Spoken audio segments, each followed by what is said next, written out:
how she actually feels more confident. Perfect. Yeah, that's perfect. She's really more beautiful every week. That's definitely worth celebrating. Darling Fluffy Kinky, twists that get better every day, just like you.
Do have a comprehensive bulletin that we have prepared for you with all of the latest stories that are making headlines in this country at this hour and also from across the globe.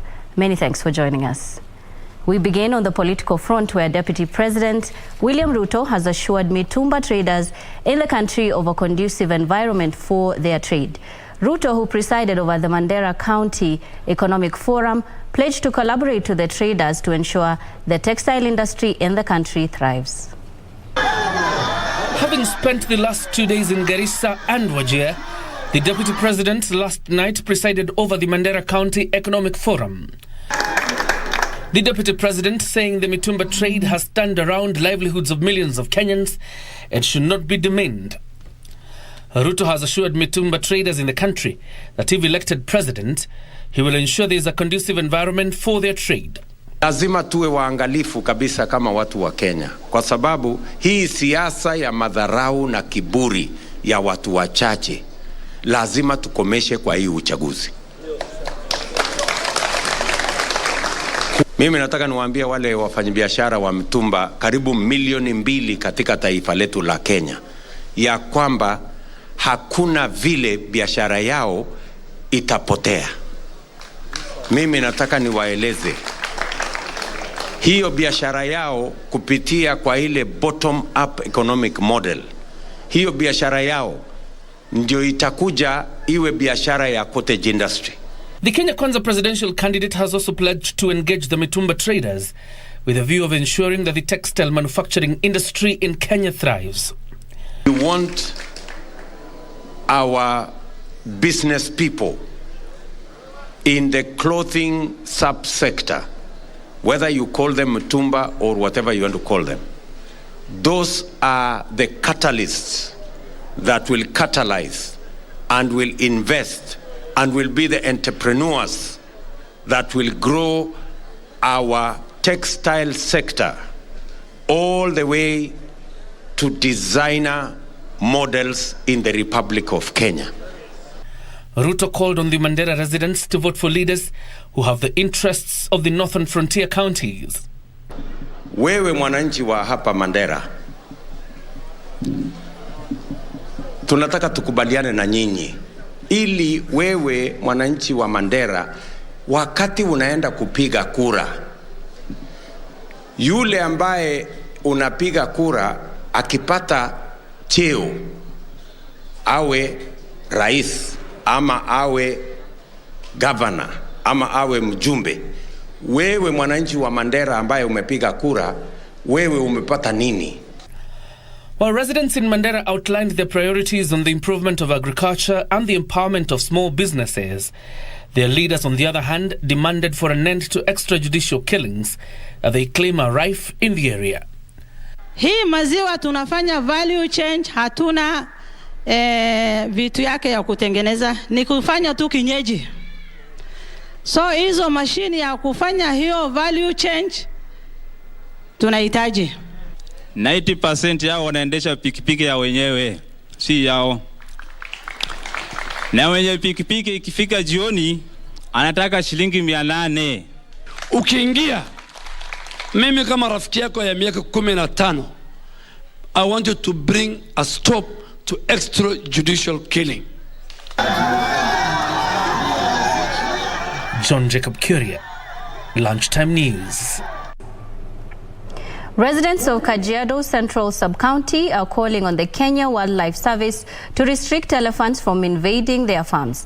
The locals, who staged demos in response to the latest attack by the Jumbos, said the animals are a risk to their lives and property.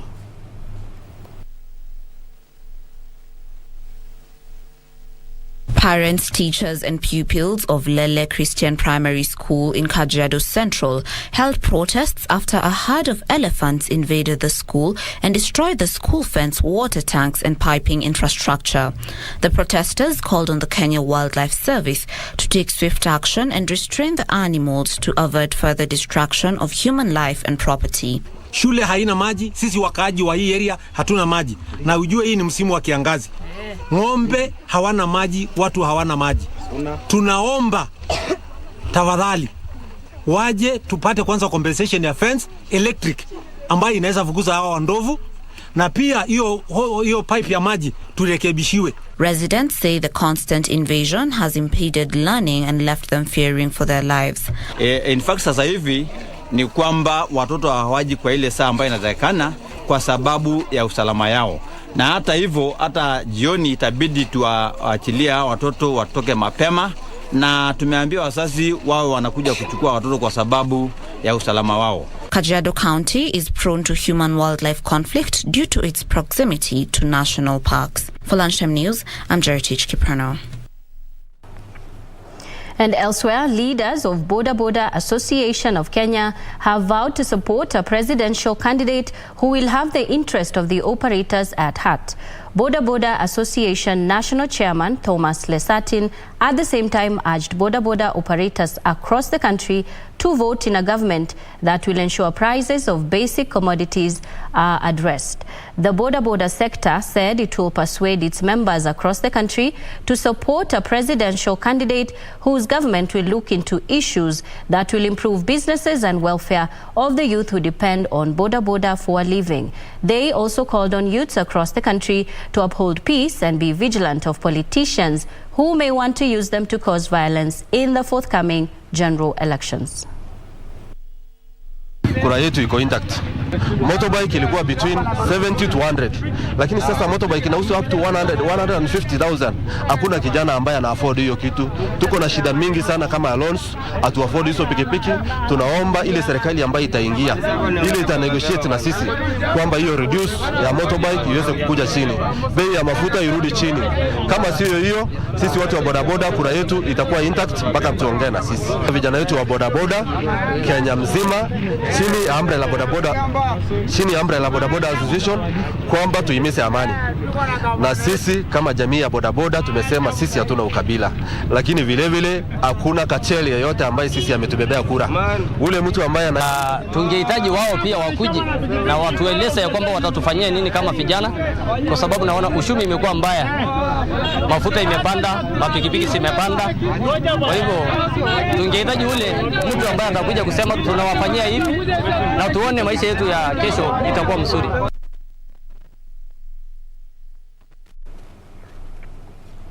Moving on, over 6,000 residents from Gede Mitangani in Ganze Sub-County, Kilifi County, are set to benefit from a 350-acre of land registered as community land to solve land disputes in the region. A land management committee has been elected to oversee the land matters in the region, even as the county government called on the beneficiaries to use this opportunity to resolve outstanding land disputes. It was a welcome reply for the over 6,000 residents from the Gede Mitangani in Ganze Sub-County, Kilifi County, after they moved a step closer to owning land. Kilifi County Chief Officer for Land and Housing Dr. James Nguzo acknowledging the registration at Gede Mitangani will be replicated across 10 regions in Ganze. Tunachagua serikali ya jamii hii ambayo itaongoza jamii hii kwa mambo ya ardhi hii na maendeleo ambayo yanaambatana na ardhi hii. Ganze Sub-County Deputy Commissioner Louis Rono added that the registration process will go a long way in solving disputes that have ensued in the past across the region. Ukiamua baadaye kila mtu atapata title yake. Ukiamua vile unajua ni afadhali ukiwa na title yako, ili kama utakuwa na watoto 12 na mimi niko na mtoto mmoja, utaona shamba lako linaishi wapi. For the beneficiaries, this process couldn't have come at a better time. Tunayo furaha kuu kwa sababu tumekuwa maskota tangu miaka 57 iliyopita. Hakika imetupatia nguvu kama jamii kwa sababu tunajua kwamba haki yetu tutapata. Hatuja kuwa na ukombozi kama wa leo. Hata watu wamepata uhuru Kenya, lakini sisi bado tulikuwa kama tunaona ni makoloni. Watu ni kama walikuwa wanataka kutunyanyasa kupitia hii ardhi yetu.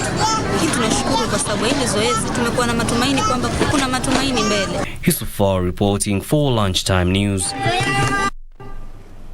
Away from that, the United Democratic Alliance senatorial aspirant Paul Karongo Wadhangwa suffered a blow after the Independent Electoral and Boundaries Commission failed to clear him. Karongo's heated exchange of words could not change the county returning officer's mind to clear him. Karongo was seeking to vie for the Kiambu senatorial seat on a UDA ticket.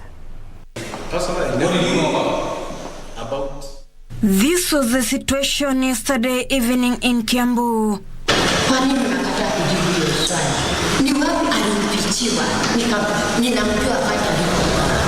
Paul Karongo Wadhangwa political ambitions are facing stiff hurdles after the county returning officer failed to clear him. After we arrived here, we found there are some other forces.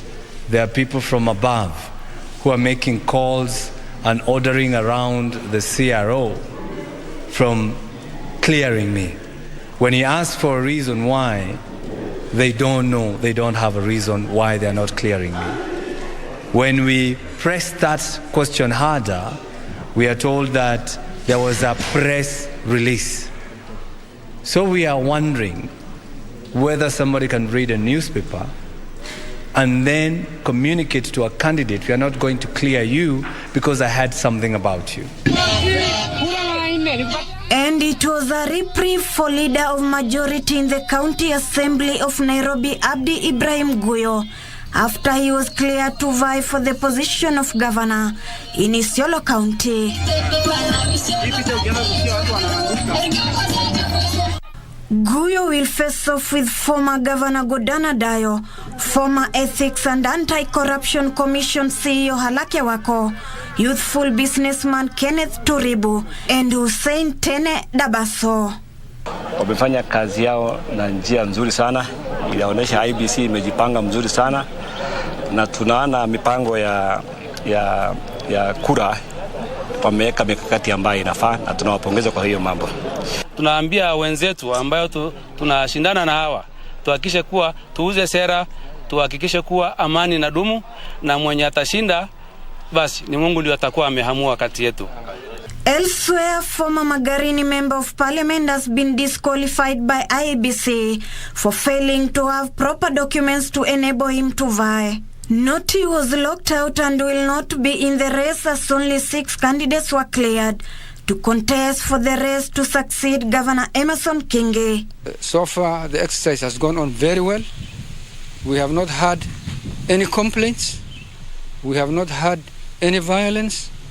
We have not had any intimidations and counter-intimidations. Everything went smoothly. And people, as far as I can tell from the feedback we have been receiving from people, the people are quite happy with the process.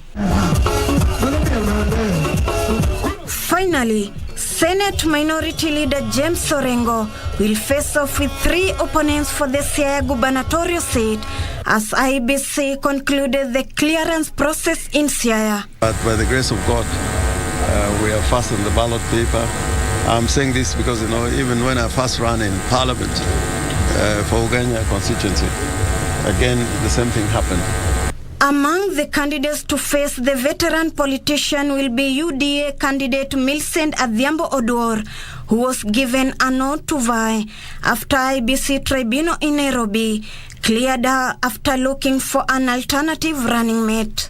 I need to come up so that I work for my people to give back to the society. Because when you are a deputy, you are not in full force. You are not in control. But this time, I'm in the control. And I will do what it takes to help my Sia people because we are in poverty.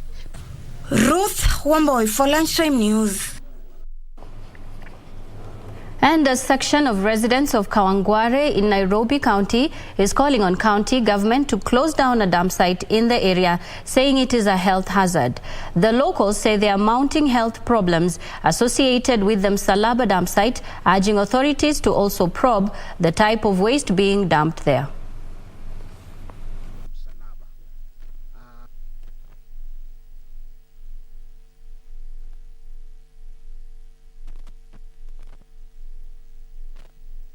Watusaidie, kama kuna usaidizi wanaweza tusaidia hapa, wakuja tusaidie watengeneze hiyo mtaro uwe shwari mtaro. Kwa jumla haswa sehemu za Kawangware, Getina na Kabiro tumekuwa na changamoto za takataka na usongamano wa takataka kwa wakaaji wangu wa In Migori County, civil society groups have called on the county government to implement the Climate Change Act. The enactment of the Climate Change Policy Act will ensure a 2% budgetary fund allocation to the war on climate change in the county.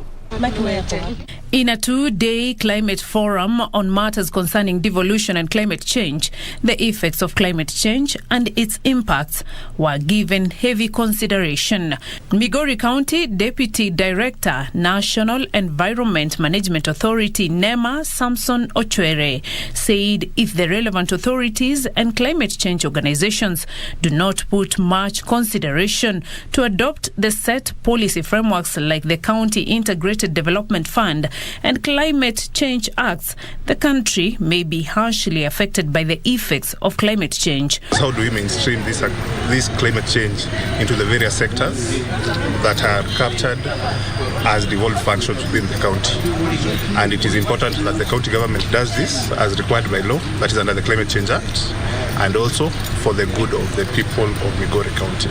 Ochwere urged the county government to act as required by the law under the climate change to help cushion Kenyan citizens from the severe effects of global warming. All our participants here have made sure that they are conversant before we get to the point of developing our medium-term plan for the county, which is the County Integrated Development Plan, so that they can have an input on what we call climate action within the county. County advocacy and team leader at DACA, Velma Oseko, stated that they have been working towards ensuring there is capacity building and empowerment of climate change CBOs.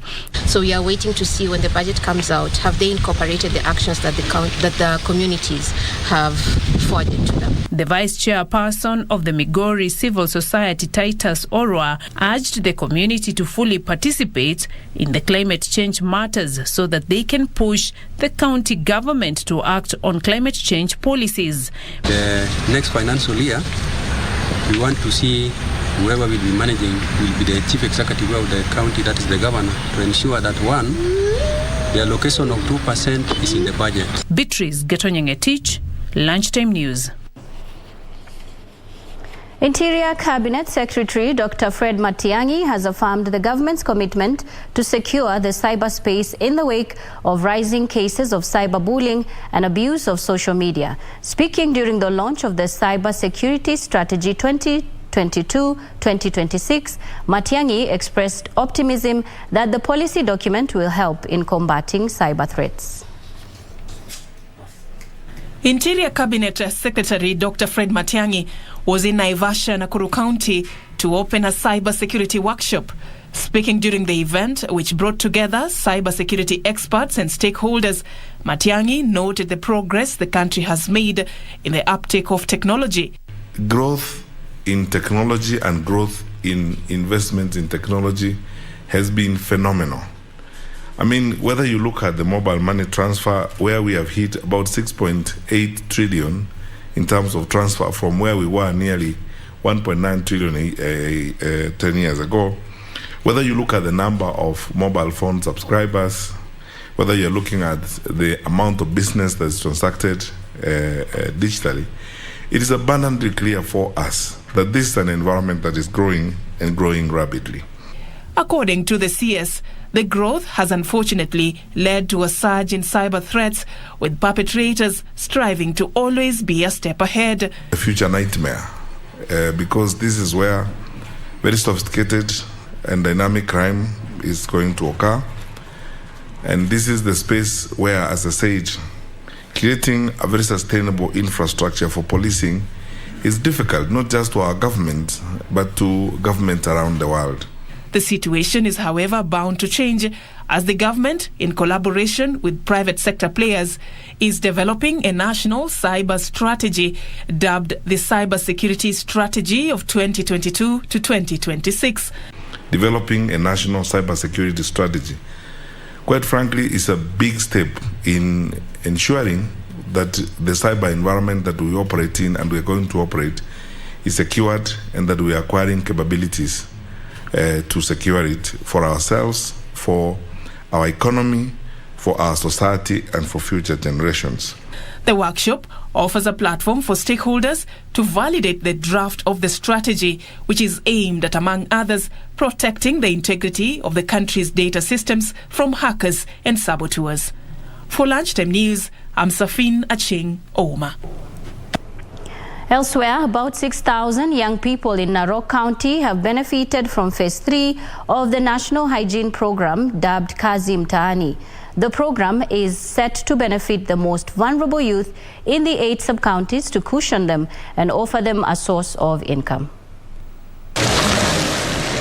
The program, launched at the Kenya Forest Service nursery bed by the Nairobi County Commissioner Isaac Masinde, will improve living standards of youth in the county, who will earn 455 shillings daily, while their supervisors will earn 505 shillings every day. Isaac Masinde said about 11,188 people had applied for the program online, while others gave their hard copies to the chiefs.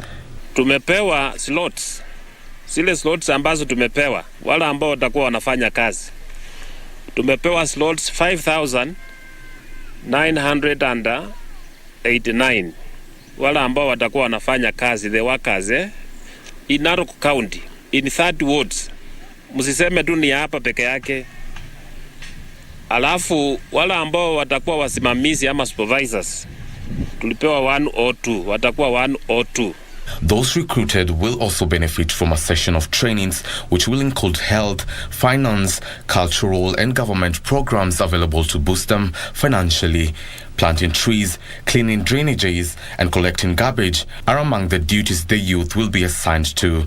Narok North Police Commander Fred Shiundu also urged the youth to take advantage of the program and utilize the opportunity. Elsewhere, a total of 840 youth from Lamu sub-county have been selected for the third phase of Kazi Mtaani, with plans to increase the number.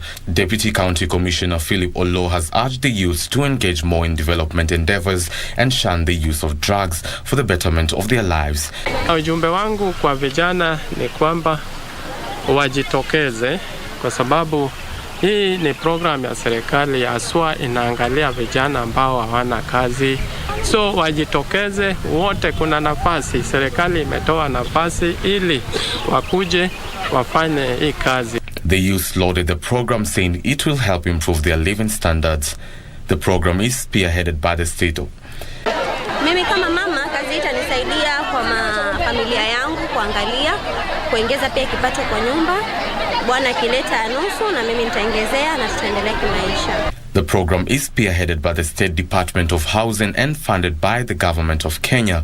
The third phase is running from June to August and is expected to cost the taxpayer approximately 4.8 billion shillings. Elvis Otieno for Lunchtime News.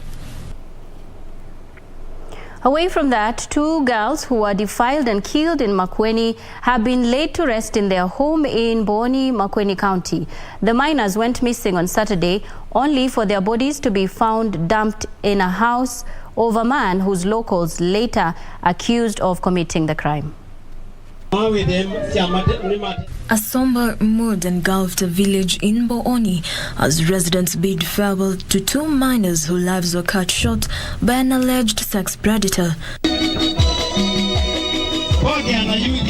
The 2 girls are said to have gone missing on Saturday morning after a visit to their home by 34-year-old Charles Musembi, who had barely worked for a month as a farmhand on a neighbor's farm.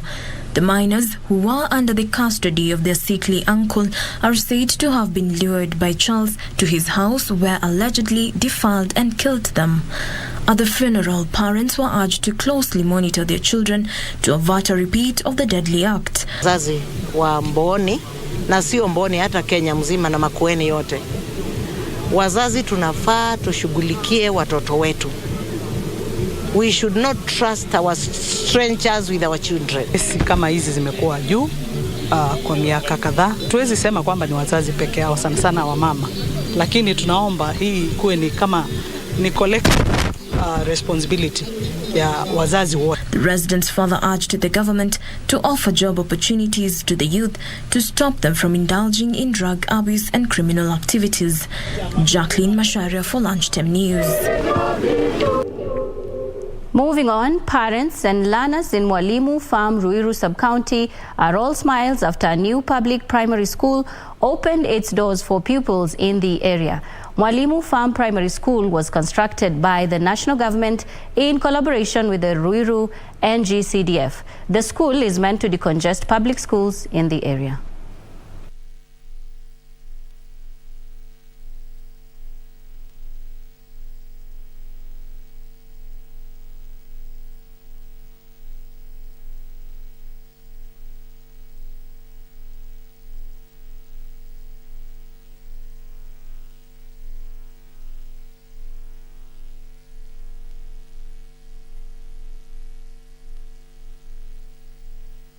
Tumeweza kujenga madarasa 8 ama madarasa 5 tukiwa na tegemeo la kujenga mengine 3 ili tuweze kufanya madarasa 8 na shule iwe ya kukamilika. Shamba hili hapa tuko ekari 12, kwa hivyo shamba hili linaweza beba shule ya sekondari. Wakati wanaenda shule inakuwa ni mapema saa zingine, na tunaogopa wanyama wakali kwa siweje wakavamia njiani. So ndio maana tulikuja na hii maono ya hii shule na tukamuhusisha MP wetu. Anaamka saa 9, wanatoka saa 10. Na huko adhi kuna wakati mtu nafurika. Mtu ikifurika watoto anakaa mwezi mzima nyumbani. Wanarudi nyuma kwa masomo juu ya hiyo mto. Tunamshukuru sana, tunamwambia Mungu ambariki, ametuletea shule. It is time now for a break, but we'll be back with so much more, including an interview in our business segment on the issue of mixed-use development. Do keep it here for that.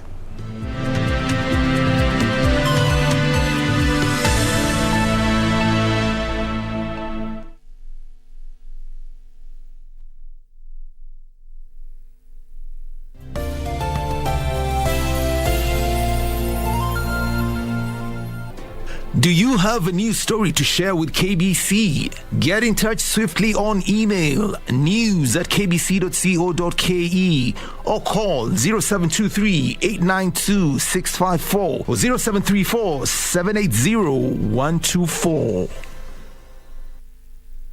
Our arts and entertainment industry has evolved over the years. It is at such times that our destinies are written. Will we rise up in courage or die in cowardice? Who are the movers and shakers in film and theatre? Get trendy as we review locally produced films and stage drama every Wednesday at 9 p.m. on Cinemas and Theatre. Brought to you by the Kenya Film Commission. Film Kenya. Capture Africa. The National Youth Service will hold its pass-out graduation ceremony this Friday, 10th of June 2022. His Excellency President Uhuru Kenyatta will be the guest of honor during the pass-out parade to be held at NYS Training College in Gilgil, Nakuru County. Follow the proceedings live on KBC Channel 1 this Friday from 9 a.m. NYS, go on, be great.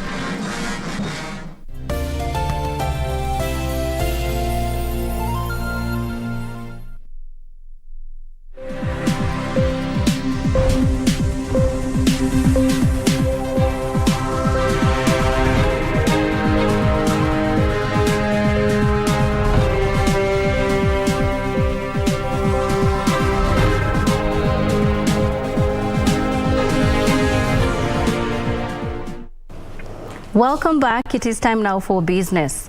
The National Environment Management Authority has launched a plastic collection program in schools seeking to impart knowledge on environment conservation. The sustainability initiative, spearheaded by Nissy company, seeks to transform ways of doing business and create positive change in the environment. Climate change impacts result in socio-economic losses estimated at 3 to 4% of gross domestic product annually and impede development efforts. To help curb climatic changes, Nissy has rolled out the Re-Sustainability Initiative with the aim of minimizing environmental pollution. The program, focusing on rethinking, reducing and repurposing pollutants, will include activities such as water conservation, recycling and supporting environmentally responsible practices. The initiative will drive reduction across the food production value chain, including food and plastic waste and operational efficiencies that contribute to waste. We are here to support or to work together with Nissy Kenya for purposes of equipping our learners with the necessary knowledge, skills, and change their attitudes so that they are able to take care of the environment, which is part of our education for sustainable development. Climate change is a reality that we are facing, and it comes out of the practices that we as humans are doing. So I think it's for us to again adopt our initiative on RE, so that then we rethink on the decisions that we take. We repurpose all the materials and that we're using, our manufacturing practices, to make sure that then we're moving from a linear to a circular economy. And lastly is to just reduce the negative practices that impact the environment. The 10 participating schools in Nairobi County will be engaged in plastics collection program around the schools and its environments as they embrace the need for an importance of conserving the environment. Reporting for Lunchtime News, I am Teresa Mutai. Farmers across the country are being sensitized on the need to adopt good agricultural practices to prevent contamination of food products at the farm level. The move is aimed at improving food safety through the enhancement of quality and safety standards in a variety of crop value chains. The Agrochemical Industry Association is raising awareness on the importance of safe food and its contribution to healthy lives by coaching farmers on safe food control systems. The program is set up on the premise between the health of people, animals and the environment to improve food safety and help meet the nutritional and health needs of the future. Agrochemical Association of Kenya CEO Eric Kimungui called on farmers to observe the guidelines written on the chemical packages before using the chemicals on their crops. He noted that high complacency resulted in chemical residues that caused health challenges to consumers of crop products. The program will include training farmers on the use of protective equipment while using the chemicals. One of the responsibilities of pest control industry is to reduce crop losses that farmers face. Pests, you have had a lot of pests and everything else. However, while we do that, also the safety of the farmer and the safety of food we eat, while we recognize that pest control products are important to use, comes first, and that's our priority as an industry. Efforts by the Ministry of Agriculture will also ensure that farmers are knowledgeable on what chemicals to use on different crops as well as their means of disposal. Kwa hivyo lengo letu kama serikali ni kwamba tutashikana na washikadau wengine ambao wanatoka kwa sehemu binafsi ama private sector na wale wengine wa serikali za wilaya za county na serikali kuu kuonyesha kwamba chakula ambacho tunapata ni bora kwetu, ni bora kwa wale ambao tunauzia, na hata bora kwa ile chakula ambacho tunatuma katika nchi za kigeni. Meru County is at advanced stages of coming up with a policy framework that will help regulate the use of chemicals for farming. Controls have to be introduced on the chemical residues that we Africans, we Kenyans, we Merus are also eating, because we just want to live. Ndusa Mukami for Lunchtime News. And Kenya Power has launched a 340 million shillings Lifeline laboratory to be used in the testing and certification of equipment used in the Lifeline maintenance. Operationalization of the lab reduces the firm's operating costs by 36 million shillings annually that the company had in the past spent outsourcing Lifeline testing services.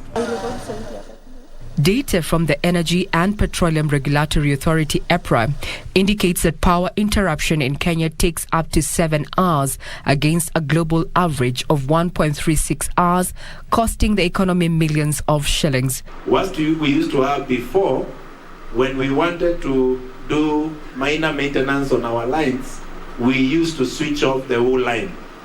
But with this equipment, with this program, we are able to maintain our lines even when the lines are alive. To remedy this, Kenya Power has delved into Lifeline maintenance. Kenya is a pioneer in sub-Saharan Africa to deploy the use of Lifeline technology that allows for the maintenance of electricity networks without disconnecting customers. This has also improved customer satisfaction, especially in the industrial areas. The 2 billion shillings program was launched in 2019 with the support from the World Bank. Of this amount, 340 million shillings was invested in the establishment of the Lifeline Lab and its equipment. To that end, we acquired 28 number trucks, which was now a scale up from the initial 7 that we had, so as to ensure that we could now scale up this Lifeline work across the organization, touching on all the regions of KPLC. The firm under the program procured insulated trucks and carried out capacity building that has seen it on average do 36,600 live maintenance sessions annually. Kenya Power alone is able to save about 1 billion Kenya shillings out of deployment of this technology. Stakeholders are optimistic that the adoption of Lifeline maintenance and operationalization of the lab will go a long way in reducing power downtime. EPRA indicates that Kenyan households and factories are plunged into darkness for an average of 25 days annually due to blackouts. Regina Manyara reporting for Lunchtime News. All right, it is time now for our interactive segment, and we are joined by Shiro Okobi, who is the commercial director at Vida Homes, and she's here to have a conversation with us in the topic of housing and mixed-use development. Good afternoon and welcome. Good afternoon. Thank you. Thank you for having me. Thank you for coming on. Let's just begin from the onset, from the bottom. Mm-hmm. Mixed-use development, housing. What is that? So a mixed-use development is a development that allows for synergies of uses across different types of real estate assets. So you'll find a mix of commercial, residential, retail, sometimes industrial, all providing for accessibility and convenience in one location. Okay. So that would be for us a place with houses. Correct. That has what? A place with houses that has access to your office, has access to your bank, has access to your shopping centers, access to your medical services, usually within walking distance. So that's the idea of the access, the ease of access within walking distance, right? And what would be the appeal for this mixed-use development in Kenya?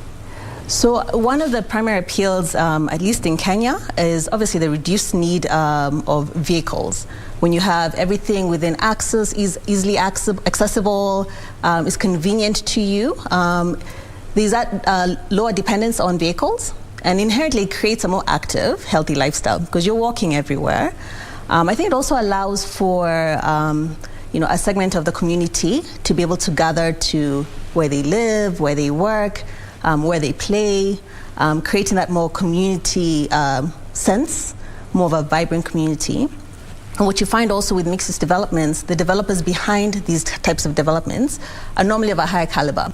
So you have a better grade of assets. So as an investor, for example, investing in a mixed-use development, you have what we call an investment grade opportunity, all within one location.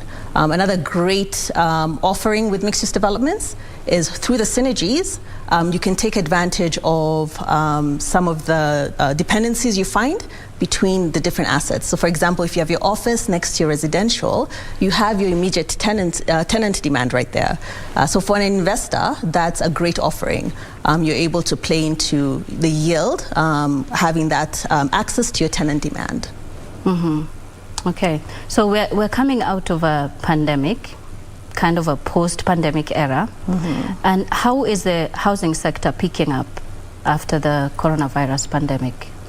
So I think we've all gone through what we are terming the COVID fatigue. Kenyans are very resilient, and it's business, business as usual. As developers, we are really anxious to pick up where we left off. And you're seeing that. You're seeing the revived energy from both sides of the table, from the developer side and also from the demand side. So there's definitely a desire to get the economy moving again, get back to business, coming from that hull that we had with COVID. Mm-hmm. And also just, coming from the COVID, and then now we are going into an election. Mm-hmm. And I'm sure a lot of people would be, let's wait and see, and then we will invest. So how is that affecting housing? So, we find two types of buyers within our market. You definitely have people who are entrenched locally. So those of us who are local to this market, we've been through this cycle before. We've been through election periods before. There's also that desire to kind of revive the industry coming out of COVID. So within that segment of people who are used to this type of arena, we're not seeing much movement. We are seeing continued demand from that segment of the market. Understandably, there is a small segment that are wait and see, but I think having had a history of elections before, successful elections before, there's less of that. There's less of that concern. Mm-hmm. Okay, so now let's talk about Vida Homes. Mm-hmm. Let's go straight into that. This is a phase one of a 3-phase project. Okay, tell us a little bit about that. Great. Vida is a joint venture between leading industry developer Actis and an Indian conglomerate, Shapoorji Pallonji Real Estate, or SPRI. Mm-hmm. And it's a middle income platform that answers the question of real quality middle income housing within our sector, which is a real need, and that's the space we're playing in. So we are successfully completing our first project at Garden City, Vida at Garden City, on time this month and planning to deliver in the following month. And it's phase one of our 3-phase project. But being a platform, we are going to grow the brand to Nairobi and its environs. Okay, so this phase one, give us a picture of that. How does that look like? Is it complete? Have you put in, you've mentioned a shopping center, schools, etc. What can people find in there? Yeah, great question. So Vida project at Garden City actually sits on 4 acres of land within Garden City. Mm-hmm. So we're offering a typology of 1-bedrooms, 2-bedroom and 3-bedroom apartments. And we've dedicated part of our ethos to provide an urban green living space. We've dedicated an acre to green living. So we're talking about jogging tracks, swimming facilities, very family-friendly environment with children playgrounds. So it's essentially creating a city within a city. Garden City already being a thriving mixed-use city as it is. Vida is serving to provide a residential, a home for people within that urban space. Okay. There have also been assertions that most urban centers have an oversupply of office space, and as much as it is very appealing, how affordable is it? in comparison to what is there in the market? Correct. The commercial space has seen, increase in supply. But what you find, it's normally very centralized. You have centralized office spaces in your Westland nodes, your Upper Hill nodes, and there are still a lot of areas that do demand that kind of facilities that are underserved. A good example being the corridor of the Thika Superhighway, where you don't have that kind of commercial offering, grade A office space, as it may, within easy access to CBD, to the airport. So as much as there's a supply, it's very centralized, and there's an opportunity for developers which we've leveraged to provide that commercial offering in underserved areas. Okay. So in closing, what would be your closing remarks? I think real estate is a very interesting space right now. It's a huge contributor to our economy, so it's not only interesting but a very important space. And developers are working very hard to create or to maintain that energy within our industry. With the rising cost of materials, additional fees being levied, there's a lot of adverse market effects that developers are facing. But what we found is, what we're trying to employ is best practices to soften the impact, so that we are still able to provide that quality product to our buyers, still able to provide that whatever cost savings we can achieve, pass those along to our buyers. So I think we are hopeful within the real estate space, and would want to continue to see how it unfolds through the year. Okay. Thank you so much for joining us. We have been talking to Shiro Okobi, who is the commercial director at the Vida Homes, and we have been talking about mixed-use development, a place where you find everything in one gated community. Moving on, the public will soon be able to pay for the use of the Nairobi Expressway using mobile money. The Kenya National Highways Authority says the operator of the expressway is working with various telcos to integrate mobile money payment solutions among the 3 available payment options. Kenha Director General Engineer Kohondungo further says 17,000 vehicles are using the road on average daily since it was open to the public on the 14th of May. Since the Nairobi Expressway was open to the public on a trial basis on the 14th of May 2022, the road has experienced congestion on some exit ramps, especially at Museum Hill Loop. This has been blamed on the high number of those using the cash payment mode, with the data from Moja Expressway indicating that 65.5% of road users are paying via cash mode, which takes longer than the electronic and card options.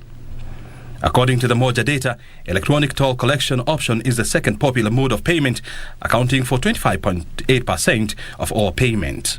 Manual toll collection users come last with 8.7%.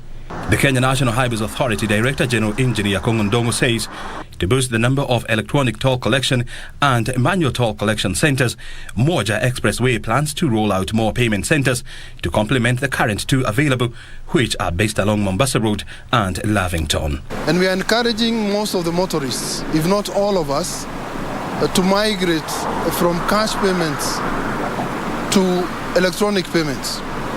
And electronic payments are available to any of us for any vehicle, including PSVs, where you install a unit that allows you to seamlessly go through the exit points, and similarly also at the entry points.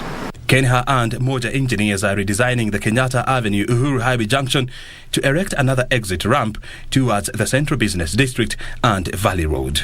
Initially, we were to run around where we have the Green Park. But due to several difficulties, that was reconsidered. But now we are reconsidering introducing at least a ramp that drops in town. And we believe this will enhance convenience for many of us who will be moving towards the CBD and support the city center in terms of movement. To facilitate pedestrian crossing, Kenya will construct 6 more bridges along the highway to complement the existing 4. The Kenya DG further says the rehabilitation of Mombasa Road is set to begin in a month's time. O'Brien Kimani for Lunchtime Business News. And passengers can now book to travel at night to and from Kisumu via the passenger train starting this Friday. Kenya Railways Managing Director Philip Mainga says the passenger train service will be leaving Nairobi Central Station at 6:30 p.m. and arrive in Kisumu at 6:30 a.m., while the return trip will be every Sunday. On 17th of December last year, the Nairobi-Nakuru-Kisumu passenger train service resumed operations after 15 years following the refurbishment of the meter gauge railway line. Since then, the passenger train has been operating once a week during the day. And today, Kenya Railways has announced the introduction of a night service between Nairobi and Kisumu, but says it will no longer be operating the day train. Passengers booking from Nairobi will depart at 6:30 p.m. and arrive in Kisumu at 6:30 a.m. Travelers in Kisumu can board the train at 6:30 p.m. and arrive in Nairobi 12 hours later. The service will be offered every Friday and Sunday. Kenya Railways Managing Director Philip Mainga said that the Kisumu Safari train has proved to be a hit, with many revelers and dwellers from the lakeside region taking to the train as a preferred mode of travel. The Kisumu night train will now make stops at Kikuyu, Naivasha, Nakuru, Njoro, Elbagon, Turi, Molo, Mau Summit, Londiani, Kedowa, Kipkelion, Tunnel, Fort Tenan, Koru, Muhoroni, Chemelil, Kibigori, Miwani, Kibos before arriving at the final destination in Kisumu. Passengers will pay 2,000 shillings in the first class and 600 shillings for a ride in the economy class. The Kenya Railways Corporation also plans to commence services to Butere later next month. Caroline Jenga for Lunchtime News. And moving on, Egypt is stepping up efforts to increase the country's self-sustainability of staple food as the ongoing Russia-Ukraine conflict puts it on the verge of a food crisis. Egyptian Minister of Planning and Economic Development says they are creating an adequate amount of reserves for all strategic foods. Here are the details of the story and much more from across the continent. Egypt is a major importer of food. About 80% of the country's wheat imports come from Russia and Ukraine. It also imports 98% of its vegetable oil needs, 70% of which come from the two countries. The Russia-Ukraine conflict shocked the global supply of strategic food items, making Egypt vulnerable. But luckily, the COVID-19 pandemic had made the country increase its reserves. Now it's trying to diversify its sources of food import. Egypt plans to increase its wheat production to cover up to 65% of its needs next year. The advanced irrigation techniques and the expansion in wheat cultivated land are expected to increase production from 9 million tons up to 14 million tons in 2023. Meanwhile, palm oil prices are expected to stabilize in Nigeria following the lifting of an export ban on the commodity by Indonesia. Nigeria's demand for palm oil is about 3 million metric tons annually, and its local production capacity is at an average of 1.4 million metric tons. The nation spends around $500 million annually on importing palm oil to meet demand, and the export ban by Indonesia disrupted supply and led to a spike in price. Economists say it may take a while before prices stabilize, and Nigeria would have to ramp up production to tap into global palm oil value chain. Finally, Tunisia's tourism industry is gradually recovering as passenger numbers rise with the easing of COVID-19 travel restrictions. Tunis Air has 14 planes and plans to rent 2 additional aircraft to cope with the high demand this season. Passenger air traffic in Tunisian airports saw a surge in the first quarter of 2022, with passenger numbers surpassing the 1.2 million passengers who traveled to and from the country in the first quarter of last year. Aircraft movements doubled in the period to cope with the increased passenger numbers. Tunisian authorities are optimistic that the recovery will continue throughout the year, bringing a much-needed boost to the country's flagging economy.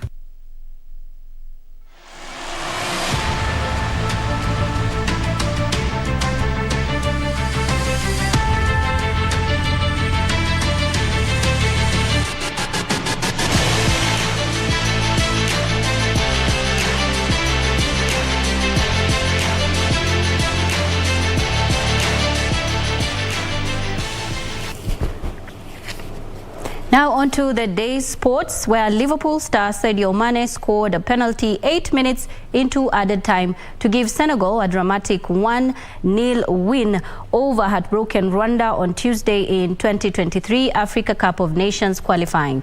Meanwhile, Comoros lost to Zambia 2-1 in Lusaka last night. Senegal registered a dramatic 1-0 win over Rwanda on Tuesday in the 2023 African Cup of Nations qualifiers match. Sadio Mane rescued the Teranga Lions on 98 minutes with a hard, low penalty that eluded the outstretched hand of a goalkeeper Olivia Kwizera.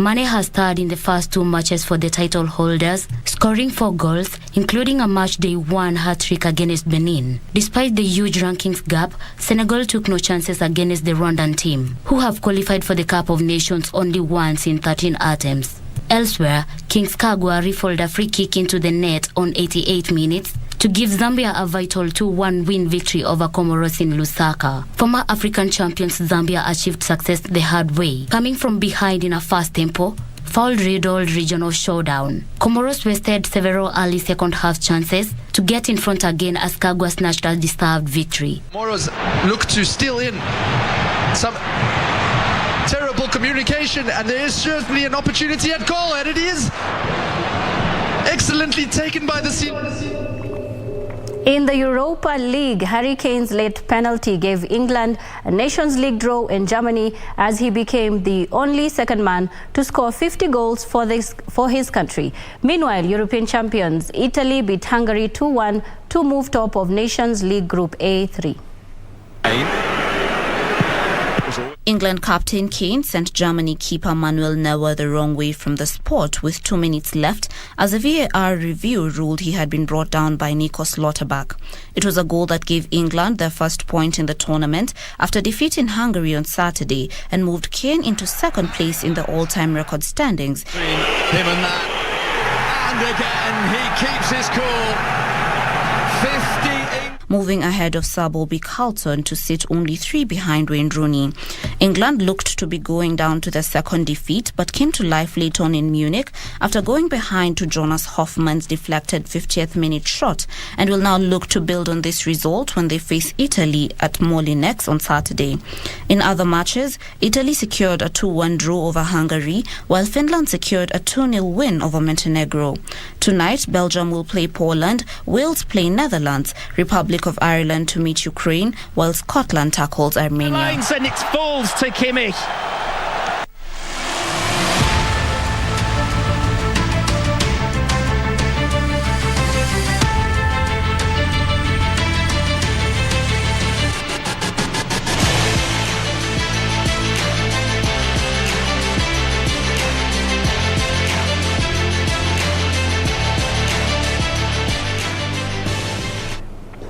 And it is time now to put a cap on KBC Lunchtime News, but I do hope you've been adequately informed from our top stories to our interview on housing. I would like to appreciate some people here on Facebook, Jimmy Manai, who says he's tuned in, Samson Kebaki, Famin Koech, Beatrice Kalia, Victor Mololo, and so much more. We do appreciate your feedback and your interaction on all of our social media handles at KBC Channel 1. I am Nissy Imano, and Wangeshi has been our sign language interpreter. Good afternoon, God bless, and enjoy the rest of your viewing.